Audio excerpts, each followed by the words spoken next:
राहुल, तुम क्या देख रहे हो? बोला था ना, सो जाओ। माँ, एक्चुअली मैं आज एक प्लैनेट को बनते हुए देख रहा हूँ। देखो ये कितना शानदार है और इसका कलर कितना लाल है। माँ, आपको पता है इस टाइम मैं एक सुपरनोवा विस्फोट भी देख रहा हूँ, जिसकी वजह से बहुत तेज रोशनी निकली है और ये काफी चमकीला है। राहुल, इस टेलीस्कोप का इतना यूज मत करो, आंखें खराब हो जाएंगी। अरे नहीं माँ, बस थोड़ा सा ही देखूंगा। बस मैं ना एक गैलेक्सी को ढूंढ रहा हूँ जिसे मैंने कल बनते हुए देखा था। बेटा, वो कल नहीं, करोड़ों साल पहले ही बन चुका है। बस उसकी लाइट अब यहाँ तक पहुँच रही है, इसलिए उन्हें तुम बाद में भी देख सकते हो। अभी सोने का टाइम है, सो जाओ। ओके माँ, आता हूँ। क्या हुआ? माँ और बेटी की बातें सुनकर हैरान हो गए ना?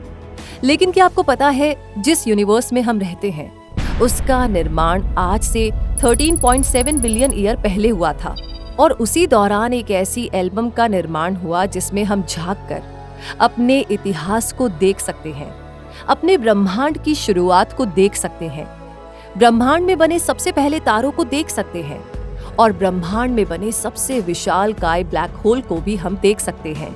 और कैसे गैस के बादलों से गैलेक्सी बनी, इन्हें भी हम देख सकते हैं और अरबों साल पुराने सुपरनोवा को भी देख सकते हैं।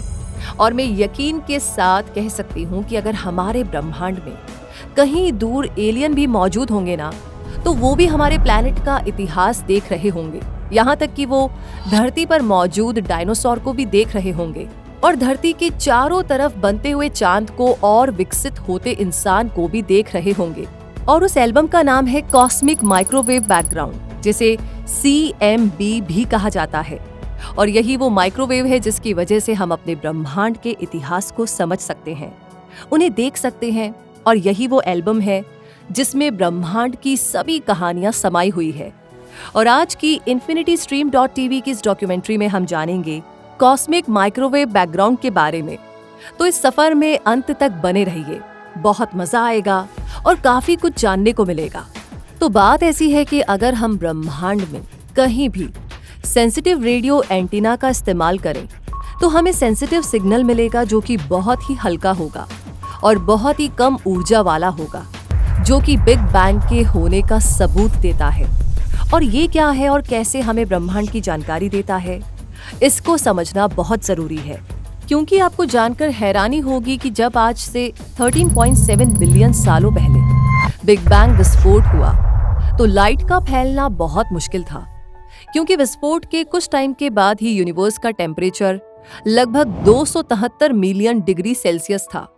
और ये टेम्परेचर इतना था कि जिसमें कोई भी एटम और मॉलिक्यूल टूटकर फोटोन, न्यूट्रॉन, इलेक्ट्रॉन में बदल जाते थे, जिसकी वजह से ये सभी एक विशाल बादल का घेरा बना लेते थे और पीछे मौजूद रेडिएशंस आगे नहीं जा पाते थे। अगर आप सूरज को देखेंगे तो वहां से निकलने वाले रेडिएशन का भी यही हाल होता है, क्योंकि उसके सेंटर में मौजूद रेडिएशन बाहर निकलना चाहते हैं, पर उसके चारों तरफ आयंस की लेयर उसे रोक करके रखती है, जिसकी वजह से उसे बाहर निकलने में लाखों साल लग जाते हैं। और यही चीज बिग बैंग के दौरान होती है। और जब 3.8 लाख साल बीत जाता है तो ब्रह्मांड का काफी विस्तार होता है, जिसकी वजह से ब्रह्मांड का टेम्परेचर घट करके 2700 डिग्री सेल्सियस हो जाता है, जिसकी वजह से इलेक्ट्रॉन, प्रोटॉन और न्यूट्रॉन मिल जाते हैं और मिलकर के हाइड्रोजन और हीलियम जैसी गैस बनाते हैं। और इस वजह से इलेक्ट्रॉन के बादल हट जाते हैं और पहली बार इन लाइट को बाहर निकलने का मौका मिलता है। और वही लाइट सबसे पहले ब्रह्मांड के बनते हुए पहले तारे और गैलेक्सी को देख पाती है। और समय के साथ वो लाइट जो बिग बैंग के दौरान निकली थी, वो धीरे धीरे समय के साथ ठंडी होने लगी। और जैसे जैसे समय बीत रहा था वैसे वैसे लाइट ब्लू कलर से रेड कलर में बदल गई, जिन्हें रेड शिफ्ट भी कहा जाता है। क्योंकि आप जानते होंगे कि जब किसी लाइट में बहुत एनर्जी होती है तो वो ब्लू कलर की होती है, और जब उसी लाइट की एनर्जी बहुत कम हो जाए तो उसका रंग लाल हो जाता है। और जो लाइट बिग बैंग के दौरान निकली थी उसने ट्रैवल करते करते अपनी एनर्जी को इतना कम कर दिया था कि वो एक तरह के माइक्रोवेव में बदल चुकी थी और उसका रंग एकदम लाल हो चुका था। और जब टेम्परेचर 2700 डिग्री सेल्सियस से घट करके -270 डिग्री सेल्सियस पहुंचा, तब जाकर वो रेड लाइट माइक्रोवेव के रूप में ढल पाई, जिसे कॉस्मिक माइक्रोवेव बैकग्राउंड कहा जाता है। और इसी माइक्रोवेव के द्वारा हम पूरे ब्रह्मांड का इतिहास जान सकते हैं और अलग अलग टाइम में घटने वाली घटनाओं को भी देख सकते हैं, जैसे कि गैलेक्सी का बनना, पहले ब्लैक होल का बनना, पहले तारे का बनना, सुपरनोवा का बनना, ऐसी बहुत सारी चीजें। जैसा कि हमने आपको पहले ही बताया था कि कॉस्मिक माइक्रोवेव बैकग्राउंड एक तरह का यूनिवर्सल एल्बम है जो कि हमारे ब्रह्मांड को समझने में मदद करता है और जो बदलाव हुए हैं उन्हें जानने में काफी हेल्प करता है। क्योंकि अगर हमें भविष्य में आने वाले बदलाव को समझना है तो हमें पुराने पैटर्न को समझना बहुत जरूरी है, जिसके लिए कॉस्मिक माइक्रोवेव काफी मदद करता है और फ्यूचर में भी करता रहेगा। और बिग बैंग के 3.8 लाख साल के बाद यूनिवर्स कैसे फला फूला, इसको समझना भी काफी आसान होगा और उसी को समझ के बिग बैंग के विस्फोट को समझना आसान हो पाएगा। इतना ही नहीं, सबसे इम्पोर्टेंट कि किसी गैलेक्सी और प्लैनेट कैसे बना, इसके प्रोसेस को भी समझना आसान होगा। चलिए अब बात करते हैं कोहिनूर हीरे की, जिसे दुनिया का सबसे खास और बेहतरीन हीरा कहा जाता है। और वही हीरा खुदाई के समय अनजाने में मिला। किसी ने भी नहीं सोचा था कि जहां वो खुदाई कर रहे हैं वहां कोई हीरा होगा, और ऐसा ही कुछ हमारे कॉस्मिक माइक्रोवेव के लिए हुआ था। तो ये कहानी शुरू होती है 1964 यानी कि 1964 से, जब फिजिसिस्ट अर्नो एलन पेंजियास और एस्ट्रोनॉमर रॉबर्ट वुड्रो विल्सन ब्रह्मांड के तापमान को जांचने के लिए निकलते हैं। और वो उस वक्त के मौजूद होल्डमैन हॉर्न एंटीना का यूज करते हैं, जो कि रेडियो वेव डिटेक्टर था। और आपको जानकर हैरानी होगी कि पहले तो वो कैसियोपिया सुपरनोवा पर रिसर्च करने के लिए गए थे, लेकिन उन्हें बार बार कुछ अलग टाइप के रेडिएशंस डिटेक्ट हो रहे थे। पहले तो वो इन सारे रेडिएशन से परेशान होते हैं और फिर वो देखते हैं कि ये रेडिएशन तो हर डायरेक्शन से आ रहे हैं, और यही चीज उन्हें हैरान कर रही थी, क्योंकि कोई भी रेडिएशन जिस सोर्स से निकलती है वो उसी की डायरेक्शन में होती है। जैसे कि सूरज की डायरेक्शन जिस तरफ होगी उस तरफ सूरज की रेडिएशन की मात्रा ज्यादा होगी, और जिस तरफ सूरज नहीं होगा उस तरफ रेडिएशन कम होगा। लेकिन पेंजियास और विल्सन जिस रेडिएशन को देख रहे थे वो ब्रह्मांड के हर तरफ से आ रही थी, और यही उन्हें परेशान कर रही थी। इसलिए इन्होंने अपने रेडियो डिटेक्टर खाली स्पेस की तरफ मोड़ा जहां पर कोई भी चीज ना हो। अब पहले तो इन दोनों को लगा कि हमारा ब्रह्मांड काफी ठंडा होगा और उसका टेम्परेचर एब्सोल्यूट 0 होगा, यानी कि 0 केल्विन। यानी दुनिया की कोई चीज जो सबसे ज्यादा ठंडी होती है उसे ही 0 केल्विन कहते हैं। और उस समय डार्क एनर्जी का प्रभाव खोज लिया गया, जिसके लिए हबल को नोबेल प्राइज से नवाजा गया था।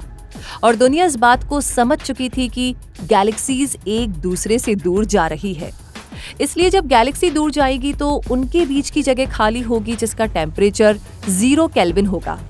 लेकिन जब पेंजियास और विल्सन रेडियो एंटीना से उसका मेजरमेंट करते हैं तब उन्हें 0 केल्विन टेम्परेचर मिलने की बजाय कुछ स्पेस गर्म मिलता है। मतलब कि जब वो खाली जगह के टेम्परेचर को मापते हैं तब उन्हें वहां पर स्पेस 3.5 केल्विन टेम्परेचर गर्म मिलता है। जब पेंजियास और विल्सन ये देखते हैं तो उन्हें लगता है कि शायद उनके डिटेक्टर में कोई कमी आ गई है। फिर वो मशीन को ठीक करने में लग जाते हैं और लगातार उसे कई दिनों तक ठीक ही करते रहते हैं, और फिर जाकर के वो स्पेस को मेजर करते हैं, लेकिन फिर से उन्हें वही सेम टेम्परेचर मिलता है। तो दूसरी बार उन्हें लगता है कि जरूर कोई कचरा फंस गया होगा, इसलिए उन्होंने पूरी लैब और मशीन को साफ किया, यहाँ तक कि चिड़ियों के पंखों को भी साफ किया, लेकिन उसके बाद भी उन्हें सेम रिजल्ट ही दिखा। फिर क्या था, दोनों परेशान होकर बैठ जाते हैं और जो रिजल्ट उन्हें मिला था उसे समझ नहीं पाते। फिर वो एक वैज्ञानिक से मिलते हैं जिनका नाम रॉबर्ट डिकी था, जिन्होंने थ्योरेटिकली ये साबित कर दिया था कि बिग बैंग के दौरान जो लाइट निकली थी उसका टेम्परेचर लगभग 3.5 केल्विन के आसपास होगा। हालांकि रॉबर्ट डिकी भी 1960 से ही माइक्रोवेव बैकग्राउंड को डिटेक्ट करने में लगे थे, पर वो कभी डिटेक्ट नहीं कर पाए थे। और उन्होंने बताया कि जो रेडिएशंस बिग बैंग के दौरान निकले होंगे वो कभी भी खत्म नहीं हो सकते, बल्कि वो आज भी मौजूद है। बस उनकी एनर्जी इतनी कम है कि माइक्रोवेव में बदल चुकी है, जिन्हें हम आंखों से नहीं देख सकते। इसलिए जब स्पेस टेम्परेचर को मेजर किया जा रहा है तो उसका टेम्परेचर 3.5 केल्विन है, जो कि कॉस्मिक माइक्रोवेव रेडिएशन है। और जब पेंजियास और विल्सन को ये पता चलता है तो उनकी खुशी का ठिकाना नहीं होता, क्योंकि उन्होंने जाने अनजाने में ऐसी चीज खोज ली थी जिसका साइंस की दुनिया में सबसे ज्यादा महत्व होने वाला था। और फिर दोनों ने अपने रिजल्ट को रिसर्च पेपर में पब्लिश कराया, जिसके बाद 1978 में उन दोनों को नोबेल प्राइज दिया जाता है। हालांकि रॉबर्ट की कैलकुलेशन के बिना विल्सन और पेंजियास ये कभी जान ही नहीं पाते कि आखिर उन्होंने क्या खोजा है। लेकिन इसके बाद भी रॉबर्ट को नोबेल प्राइज नहीं दिया गया। आपको जानकर हैरानी होगी कि 1941 में 1941 में एंड्रयू मैकेलर ने भी इसकी खोज की थी, लेकिन उनका जो टेम्परेचर था वो 3.5 केल्विन होने की बजाय 2.3 केल्विन था, और उस टाइम कॉस्मिक माइक्रोवेव के कॉन्सेप्ट के बारे में कोई भी चर्चा नहीं थी। इसलिए उन्होंने कभी भी अपने एक्सपेरिमेंटल रिजल्ट को कॉस्मिक माइक्रोवेव बैकग्राउंड से जोड़कर नहीं बताया, जिसकी वजह से उनके काम को इतना बड़ा नहीं माना गया। और उस टाइम इतनी बेहतर टेक्निक भी नहीं थी जिसकी वजह से उन्हें सही टेम्परेचर का पता लग पाता। और जब बाद में रेडियो टेलीस्कोप बने तब जाके पेंजियास और विल्सन ने माइक्रोवेव को खोजा। लेकिन आज वर्तमान में लोग यही मानते हैं कि जो सबसे पहले माइक्रोवेव बैकग्राउंड की खोज हुई वो 1941 में एंड्रयू के द्वारा ही की गई थी। अब अगर देखा जाए तो CMB यानी कॉस्मिक माइक्रोवेव बैकग्राउंड के बिना हम ब्रह्मांड को समझ ही नहीं सकते, और इसका उपयोग भी बहुत ज्यादा है। लेकिन जब भी आप देखेंगे तो CMB का रिप्रेजेंटेशन एकदम एलिप्टिकल दिखता है, जबकि हमारा ब्रह्मांड तो गोल है। तो इसका रीजन ये है कि ये जो शेप है वो एक ओवल शेप में है। इसे हम ऐसे समझ सकते हैं कि मान लीजिए जो आप धरती का मैप घर में लगाते हैं या दीवार पे चिपकाते हैं, तो वो आकार एकदम आपको एलिप्टिकल दिखाई देता है, और वही मैप एक ग्लोब में स्फेरिकल दिखाई देता है। अगर उस स्फेयर के मैप को हमें पिक्चर के रूप में छापना हो तो हमें दो स्फेयर का पिक्चर छापना पड़ेगा, यानी ग्लोब के आगे दिखने वाले पिक्चर और पीछे दिखने वाले पिक्चर। तो अब ये थोड़ा सा अजीब होता है, क्योंकि इससे दर्शक को काफी दिक्कत होती है। इसलिए इसको आसान बनाने के लिए इस CMB को एक ओवल शेप में छापा गया है, ताकि एक ही इमेज में सब कुछ दिख जाए।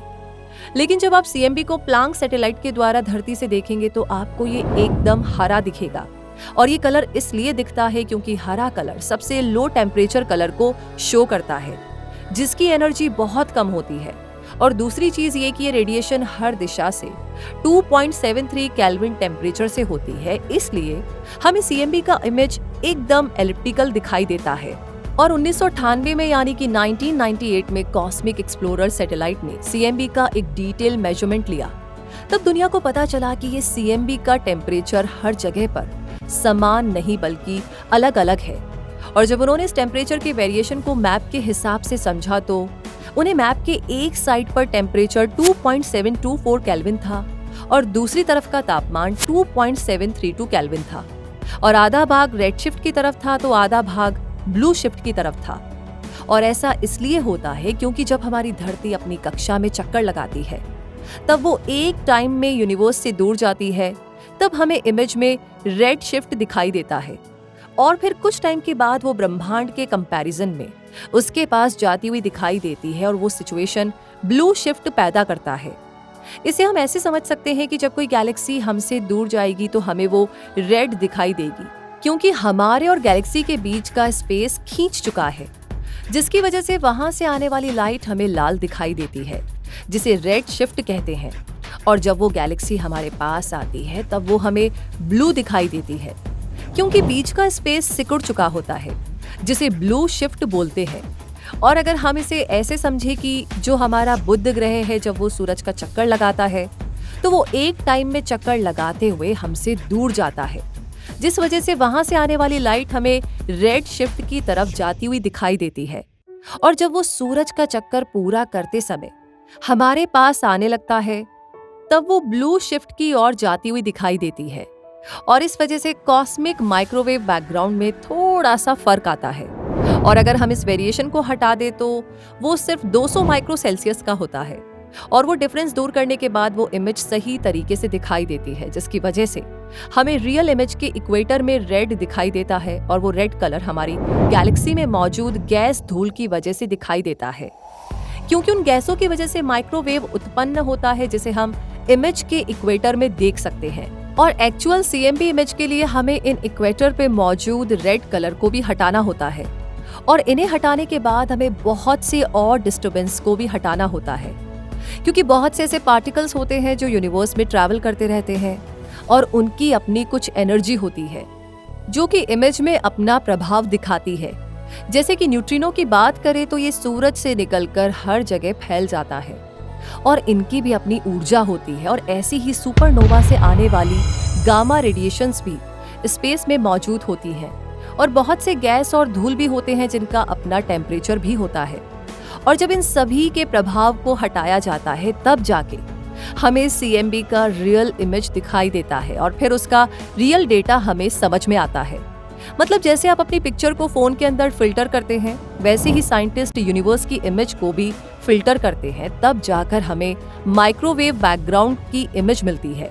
जब आप CMB यानी कि कॉस्मिक माइक्रोवेव बैकग्राउंड की इमेज को देखेंगे तो आपको इसमें डॉटेड कलर दिखाई देगा, मतलब कहीं पे लाल कलर दिखाई देगा, कहीं पे ब्लू कलर दिखाई देगा, जो अलग अलग जगह के टेम्परेचर को दर्शाता है। जैसा कि मैंने आपको बताया था कि अलग अलग जगह पर टेम्परेचर में फर्क होता है।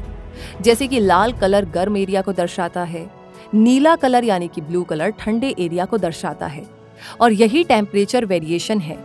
जैसा कि आप जानते हैं कि उस टाइम हमारा ब्रह्मांड नई गैस जैसे हाइड्रोजन, हीलियम जैसी गैसेस से भरा था। तब उस टाइम टेम्परेचर 3000 केल्विन था। तब ये स्पेक्ट्रम एक 3000 केल्विन के टेम्परेचर वाले ब्लैक बॉडी के स्पेक्ट्रम से मैच करना चाहिए। और आज जब हम CMB यानी कॉस्मिक माइक्रोवेव बैकग्राउंड को मैच करते हैं तब इसकी इंटेंसिटी और फ्रीक्वेंसी रेशो एक ब्लैक बॉडी के ग्राफ में एकदम परफेक्टली फिट हो जाती है। बल्कि ये हमारे द्वारा डिटेक्ट किया गया सबसे बेहतर ब्लैक बॉडी है, क्योंकि ब्लैक बॉडी ऑब्जेक्ट आने वाली लाइट को अब्सॉर्ब कर लेता है और रूम टेम्परेचर पर कुछ भी एमिट नहीं करता है और पूरी तरह ब्लैक होता है। लेकिन 0 केल्विन के ऊपर टेम्परेचर होने पे ब्लैक बॉडी हमेशा लाइट एमिट करता है, जो कि थर्मल कॉन्टिन्यूअस स्पेक्ट्रम में होता है। अब अगर हम आसान भाषा में ब्लैक बॉडी को समझे तो मान लीजिए आपके पास कांच का एक बॉक्स है जिसके अंदर आपने एक लेजर लाइट जला करके बंद कर दी, तो एक टाइम ऐसा आएगा कि वो बॉक्स पूरी तरह से लाइट से भर जाएगा और यही अवस्था ब्लैक बॉडी रेडिएशन है। और इस ब्रह्मांड में मौजूद ज्यादातर ऑब्जेक्ट परफेक्ट ब्लैक बॉडी नहीं होते हैं, इस कारण वो सभी रेडिएशन को अब्सॉर्ब नहीं करते। अलग अलग ऑब्जेक्ट दूसरे वेवलेंथ की लाइट के कंपैरिजन में कुछ खास वेवलेंथ की लाइट को एमिट और अब्सॉर्ब करते हैं। जैसा कि आप देख पा रहे हैं, जब हम CMB को मेजर करते हैं तो पाते हैं कि इसकी लाइट आइडियल ब्लैक बॉडी से एमिट होने वाले फोटोन का स्पेक्ट्रम अलग अलग टेम्परेचर पे हमें अलग तरह का दिखाई देता है। जब हम CMB के ब्लैक बॉडी के रेडिएशन को मेजर करते हैं तो पाते हैं कि आइडियल ब्लैक बॉडी के स्पेक्ट्रम से मैच कर जाता है, जिसका टेम्परेचर 2.726 केल्विन होता है। तो इस तरीके से CMB को एग्जामिन करके यूनिवर्स के बैकग्राउंड रेडिएशन का तापमान भी निकाला जाता है। हमने कहा था कि CMB जिस टाइम निकला था उस टाइम इसका तापमान 3000 केल्विन का रहा होगा, पर आज जब इसे मापते हैं तो इसका टेम्परेचर 3000 नहीं बल्कि 2.27 केल्विन का मिलता है। पर इसका मतलब ये नहीं है कि इसमें कुछ गड़बड़ है, बल्कि जब वो निकला होगा तब उसका टेम्परेचर 3000 केल्विन रहा होगा। क्योंकि हमारा ब्रह्मांड फैल रहा है तो यहाँ तक पहुँचते पहुँचते रेड शिफ्ट की वजह से एनर्जी कम होती गई और इसका टेम्परेचर भी, क्योंकि CMB की intensity to frequency ratio black body के ग्राफ से एकदम परफेक्टली मैच कर जाती है। और ये दर्शाता है कि जिस समय CMB निकला होगा उस समय ब्रह्मांड का तापमान हर जगह एक जैसा ही रहा होगा, यानी कि उस समय हमारा ब्रह्मांड आइसोट्रॉपिक और होमोजीनियस रहा होगा। यही रीजन है कि हमारे ब्रह्मांड के हर तरफ हमारी गैलेक्सी की एवरेज डेंसिटी लगभग एक जैसी ही है। हमने ये जाना कि CMB के फॉर्मेशन के समय हमारा ब्रह्मांड आइसोट्रॉपिक और होमोजीनियस था, यानी ये हर जगह एक जैसा ही था, इसका तापमान भी हर जगह एक जैसा ही था और इसे चाहे हम किसी भी डायरेक्शन से मेजर करें, हर डायरेक्शन में इसका टेम्परेचर बराबर होगा। ऐसे में सवाल ये आता है कि अगर हमारा ब्रह्मांड हर जगह एक जैसा ही था तो इसमें हर जगह अभी भी रेडिएशन और एटम ही मौजूद होने चाहिए थे। पर आज हम जानते हैं कि इस ब्रह्मांड में गैलेक्सी, प्लैनेट जैसे ऑब्जेक्ट्स भी मौजूद हैं। तो आखिर इनका निर्माण कैसे हो गया? आइए जानते हैं इस सवाल के जवाब को। तो CMB यानी कॉस्मिक माइक्रोवेव बैकग्राउंड की फॉर्मेशन के समय हमारा ब्रह्मांड आइसोट्रॉपिक था, पर ये परफेक्टली आइसोट्रॉपिक भी नहीं था। तो इसका मतलब ये हुआ कि इसमें थोड़ी एनआइसोट्रॉपिक भी मौजूद थी, इस बात का पता हमें इस बात से चलता है कि CMB के जिस टेम्परेचर को मेजर करने की बात कर रहे थे वो भी परफेक्टली यूनिफॉर्म नहीं है, यानी कि 2.72 केल्विन में कुछ छोटे मोटे वेरिएशन भी हमें देखने को मिलते हैं। मतलब कि CMB एक्चुअल टेम्परेचर 2.726 केल्विन ना होकर के बल्कि 2.726 से 0.00003 केल्विन या तो ज्यादा होगा या तो कम होगा। और ये इस बात को दर्शाता है कि ब्रह्मांड का कुछ हिस्सा बाकी के मुकाबले कुछ ज्यादा गर्म रहा होगा, यानी कि 1,00,000 में 1 का वेरिएशन। पर इसके बावजूद भी ये काफी इम्पोर्टेंस रखता है, क्योंकि इसी एनाइसोट्रॉपिक की वजह से आज के स्टार, गैलेक्सी और सोलर सिस्टम का निर्माण हुआ होगा। और उस टाइम ब्रह्मांड का कुछ भाग बाकी के भाग से कुछ ज्यादा डिग्री गर्म रहा होगा। उनकी वजह से आज मिलियन लाइट ईयर में फैले हुए गैलेक्सी क्लस्टर में मौजूद मिलियन स्टार को खुद में समेटे हुए हैं। अब अगला सवाल ये आता है कि उस टाइम के ब्रह्मांड में इम्परफेक्शन आया कहाँ से? वैज्ञानिक मानते हैं कि अर्ली यूनिवर्स में मौजूद क्वांटम फ्लक्चुएशन की वजह से आया होगा। और क्वांटम फ्लक्चुएशन एक तरह का वैक्यूम फ्लक्चुएशन है, यानी कि वैक्यूम लेवल पे थोड़ी बहुत हलचल। क्योंकि वैज्ञानिक मानते हैं कि हमारे खाली स्पेस में भी थोड़ी एनर्जी होती है जो कि कुछ टाइम के लिए पैदा होती है और खत्म हो जाती है, जिसे स्टीफन हॉकिंग वर्चुअल पार्टिकल कहते थे, क्योंकि उनका मानना था कि हमारे ब्रह्मांड में हर टाइम ये पार्टिकल एक पेयर में जन्म लेते हैं और टकरा करके खत्म हो जाते हैं। और ये घटना इतनी कम टाइम के लिए होती है कि इसको देख पाना बहुत ही मुश्किल है, और इसे ही क्वांटम फ्लक्चुएशन कहा जाता है। हालांकि इसके इम्पैक्ट को, इसके प्रभाव को कैसिमिर इफेक्ट में देखा जाता है। जब दो प्लेट को वैक्यूम में रखते हैं तब वो कुछ वक्त के बाद एक दूसरे के पास आने लगते हैं, जिसे हम क्वांटम फ्लक्चुएशन कहते हैं। इन फ्लक्चुएशंस की वजह से ब्रह्मांड के कुछ हिस्सों में मैटर की डेंसिटी बाकी जगह के मुकाबले ज्यादा रही होगी। ग्रेविटी के इफेक्ट की वजह से गुजरते समय के साथ इन इलाकों ने अपनी तरफ ज्यादा मास अट्रैक्ट किया होगा, जिनसे आगे जाकर गैलेक्सी क्लस्टर का निर्माण हुआ होगा। और CMB का ऑलमोस्ट आइसोट्रॉपिक होना कॉस्मिक इन्फ्लेशन थ्योरी को सही साबित करता है। CMB से हमें हमारे ब्रह्मांड की शेप का भी पता चलता है। CMB से मिले डेटा के अकॉर्डिंग हमारा ब्रह्मांड फ्लैट है, यानी इसका कोई भी ओवरऑल कर्वेचर नहीं है। फ्लैट शेप का मतलब ये होता है कि दो पैरेलल बीम ऑफ लाइट अगर इसमें छोड़े जाए तो वो हमेशा पैरेलल ही रहेंगे, मतलब कि वो कभी भी कन्वर्ज होकर एक दूसरे से नहीं मिलेंगे और ना ही डाइवर्ज होंगे। और अब अगला सवाल ये आता है कि CMB से हमें ये कैसे पता चलता है कि हमारे ब्रह्मांड का शेप कैसा है? तो हम जानते हैं कि CMB इस ब्रह्मांड का सबसे पुराना लाइट जो लगभग 13.8 बिलियन साल पुराना है, चूंकि लगभग 13.8 बिलियन साल स्पेस में ट्रैवल करके हम तक पहुंचा है। और अगर हम ये मेजर करें कि हम तक पहुंचने के दौरान ये कितना ज्यादा ग्रेविटी से लेंस हुआ है, तो हमें यूनिवर्स के स्पेस के कर्वेचर का अंदाजा मिल जाएगा। अर्थ तक पहुंचने वाले फोटोन के रास्ते में जितना ज्यादा मैटर मिलता है वो उतना ही लेंस हो जाता है। ज्यादा लेंस हो जाने की वजह से हमारे लिए ये बताना मुश्किल हो जाता है कि अर्ली यूनिवर्स में उसका शुरुआती पॉइंट कहाँ था। CMB डेटा में ये हमें ब्लरिंग इफेक्ट के रूप में नजर आता है। आसान भाषा में कहा जाए तो हमारे ब्रह्मांड का शेप अगर कर्व हो तो टेलीस्कोप से ऑब्जर्व किए गए डेटा से कंपेयर करने पर टेम्परेचर वेरिएशन हमें एक्चुअल साइज के मुकाबले डिस्टॉर्टेड नजर आएगा, क्योंकि इसको हम ग्रेविटेशनल लेंसिंग से समझ सकते हैं कि जब कोई लाइट यूनिवर्स से होकर हम तक पहुंचती है तो वो काफी ज्यादा मुड़कर आती है, और इसका नजारा हमें हमारी गैलेक्सी में दिखता है। और बहुत से ऐसे गैलेक्सी है जो कि हमें एकदम टेढ़े मेढ़े दिखाई देते हैं, और ऐसा इसलिए है क्योंकि जब वो लाइट हम तक आती है वो मुड़े हुए स्पेस के रास्ते से आती है, और इसकी वजह से हमें गैलेक्सी और क्लस्टर में तनाव दिखाई देता है, और इसे लेंसिंग का प्रभाव माना जाता है। और इस लेंसिंग की मदद से भी हम CMB और डार्क मैटर का प्रभाव देख पाते हैं। और ग्रेविटेशनल लेंसिंग हमें CMB को समझने में काफी मदद करती है और टेम्परेचर के वेरिएशन के स्थान की सही जानकारी भी देती है, वरना हम किसी भी गैलेक्सी का सही पता नहीं लगा सकते। और साथ ही साथ ये हमें CMB से होने वाले टेम्परेचर वेरिएशन को समझने में मदद करती है। इस डेटा से हमें इस ब्रह्मांड में मौजूद मैटर की डेंसिटी का पता चलता है। अगर ये डेंसिटी क्रिटिकल डेंसिटी से ज्यादा हुई तो हमारा ब्रह्मांड एक स्फेयर के जैसा क्लोज होगा, और अगर डेंसिटी क्रिटिकल डेंसिटी से कम हुई तो स्पेस हमारा एकदम मुड़ा हुआ ओपन होगा, और हमारे ब्रह्मांड की डेंसिटी क्रिटिकल डेंसिटी के आसपास हुई तो ये फ्लैट होगा। और प्लांक सैटेलाइट और अन्य CMB के डेटा के अकॉर्डिंग हम फ्लैट और क्रिटिकल डेंसिटी वाले यूनिवर्स में रहते हैं।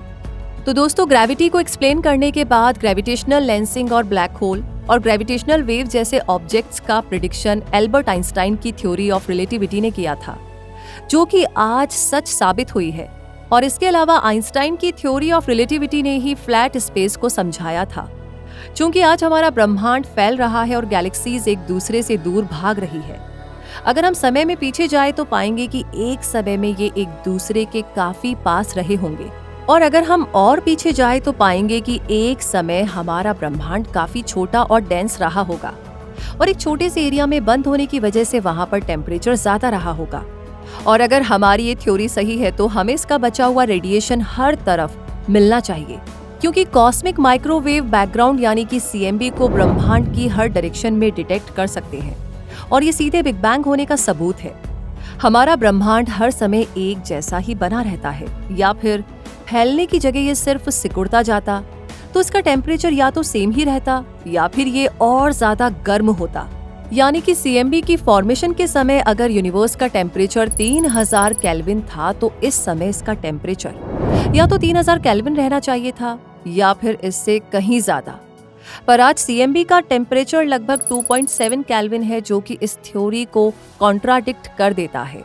हम जानते हैं कि ब्रह्मांड अपने शुरुआती समय से ही फैल रहा है, तो ये हम जानते हैं कि स्पेस जब फैलता है, स्प्रेड होता है, तो ये ठंडा भी होता जाता है। यही रीजन है कि CMB का टेम्परेचर आज 3000 केल्विन नहीं बल्कि 2.7 केल्विन है। अब अगला सवाल ये आता है कि CMB की हेल्प से ब्रह्मांड के समय में कितना पीछे झांक सकते हैं। हम जानते हैं कि CMB का फॉर्मेशन 3,08,000 लाख साल बाद हुआ था। उससे पहले हमारा ब्रह्मांड अस्पष्ट था। उस समय की लाइट लंबी दूरी की यात्रा नहीं कर सकती थी, यानी कि लाइट की मदद से हम ज्यादा से ज्यादा बिग बैंग होने के 3,80,000 साल के बाद के ब्रह्मांड को ही देख सकते हैं। पर लाइट ही सब कुछ नहीं है। कुछ सालों पहले हमें ग्रेविटेशनल वेव का पता चला, जिसकी वजह से भी हम ब्रह्मांड में झांक सकते हैं, देख सकते हैं, और आने वाले टाइम में हम कुछ और तरह के रहस्यमयी वेव और रेडिएशन का पता लगा सकते हैं, और इन सब की मदद से हम टाइम में इससे भी ज्यादा पीछे झांक सकते हैं। तो कॉस्मिक माइक्रोवेव बैकग्राउंड से हमें इस ब्रह्मांड के कॉम्पोजिशन के बारे में भी पता चलता है। प्लांक सैटेलाइट के द्वारा लिए गए CMB डेटा के अकॉर्डिंग इस ब्रह्मांड में 4.9% नॉर्मल मैटर मौजूद है, और 0.01% फोटोन मौजूद है, और 0.1% न्यूट्रिनो मौजूद है, और वहीं पर डार्क मैटर की मात्रा लगभग 26.3% है, और कॉस्मोलॉजिकल कांस्टेंट की मात्रा 68.7% मौजूद है, जिसे डार्क एनर्जी भी कहा जाता है। और बड़ी चीज ये है कि आने वाले भविष्य में जब हम डार्क मैटर और डार्क एनर्जी जैसी चीजों का डिटेक्शन करेंगे, तब सबसे ज्यादा हेल्प हमें CMB से ही मिलेगी। और आज CMB हमें कई थ्योरी में मदद कर रही है, जैसे कि आज जब यूनिवर्स को समझने की बात होती है तो ये बिग बैंग का सबूत देता है, और जब बिग बैंग पे कई सवाल उठाए जाते हैं तब भी हमें उनका जवाब देता है, और उसके साथ एक डेटा भी देता है। क्योंकि जो मल्टीवर्स की बात की गई है कि हमारा ब्रह्मांड एक तरह से खाली स्थान से बना है, और जहाँ जहाँ खाली स्थान होंगे वहाँ वहाँ नए यूनिवर्स बनेंगे, और इसका सबूत भी CMB देता है। क्योंकि जब CMB के सदन वाले छोर की तरफ देखा जाए तो वहाँ पर ठंडे और काफी बड़े बड़े पैचेस दिखाई देते हैं, और ये एक बार फिर से मल्टीवर्स जैसे सिद्धांतों को सही साबित करती है। इसलिए CMB वैज्ञानिक खोज के नजरिए से काफी महत्वपूर्ण है, और इसकी ही वजह से हमारा ब्रह्मांड बन पाया। और जैसा कि आपको हमने पहले ही बताया था कि कॉस्मिक माइक्रोवेव बैकग्राउंड यानी कि CMB हमारे यूनिवर्स का एल्बम है, जो ब्रह्मांड के सभी रहस्यों को सुलझाती है और समय समय पर आने वाले नए सिद्धांतों का साथ देती है। और सबसे जरूरी ये है कि इसके पास हमारे ब्रह्मांड की सारी जानकारियां हैं, क्योंकि आने वाले टाइम में जब हम ऐसे टेलीस्कोप डेवलप करेंगे जो आज के जेम्स वेब टेलीस्कोप से कई गुना बेहतर होगा, तो हम ब्रह्मांड के सभी मैकेनिज्म को अच्छे से समझ पाएंगे और एलियन और डार्क मैटर जैसे रहस्य को जान पाएंगे। तो अगर infinitystream.tv की डॉक्यूमेंट्री आपको अच्छी लगी हो तो हमें जरूर सब्सक्राइब करें, इसे शेयर करें, बाकी लोगों को बताएं, और साथ ही ऐसी ही अमेजिंग डॉक्यूमेंट्रीज का पिटारा भरा है infinitystream.tv पर। तो जब भी समय मिले एक्सप्लोर करते रहे। रूबी आपसे कहेगी फिलहाल के लिए मिलेंगे जल्दी ही, तब तक के लिए आपसे कहूंगी धन्यवाद।